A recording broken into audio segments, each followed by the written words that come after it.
Should you use heat or cold for trigeminal neuralgia? We have a comment here from Taylor. It says, I have trigeminal neuralgia, that's TN. I'm having attacks now and I've been putting flannels over my head and also using deep freeze on my head.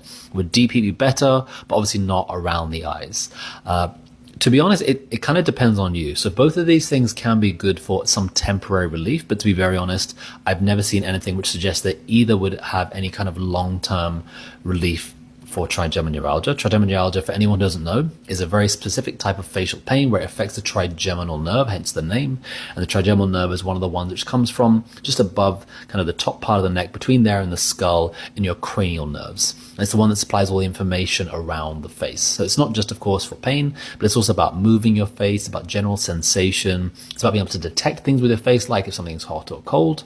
However, if there is irritation on that nerve and there's a problem with that nerve, it becomes excruciatingly painful. When I say excruciating, I don't mean as in like it's one of the worst things you felt. It is the worst thing you will ever have felt. For many people, it's called a suicide disease because it takes so many lives. It is something which is horribly painful. So I understand anyone, whether it's hot, cold, whether it's, using some sort of sprays, using oils, ointments, whatever it is to try and relieve it, or at least have some level of relief, because it is extremely painful. However, I'll be honest, I've never seen anything which offers any long-term relief, because it's kind of like me trying to turn off a light bulb by covering it.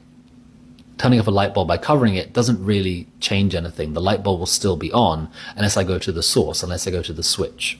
So by covering it with something, whether it's say like this, a hot or a cold flannel, it may offer some temporary relief, but realistically, it's very likely to come back.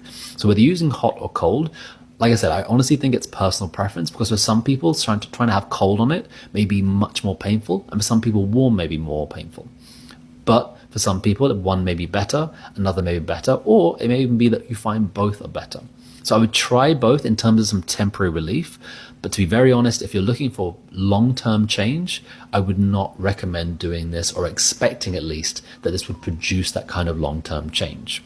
In terms of long-term change, we made other videos about this, talking about some of the surgical options, talking about the medical options, and for some people this can be helpful. But I work as a chiropractor, I work as what's called an upper cervical specific chiropractor, and I specialize in that upper area where we talked about where the nerves are coming out, and which can start to affect and irritate those nerves to the trigeminal nerve, the facial nerve, if things are more misaligned in this area. The way that will happen is we have, say, a model of the skull here.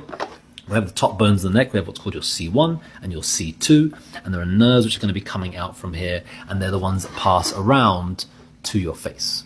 So if something is happening at this level, say there's a misalignment from an accident, an injury,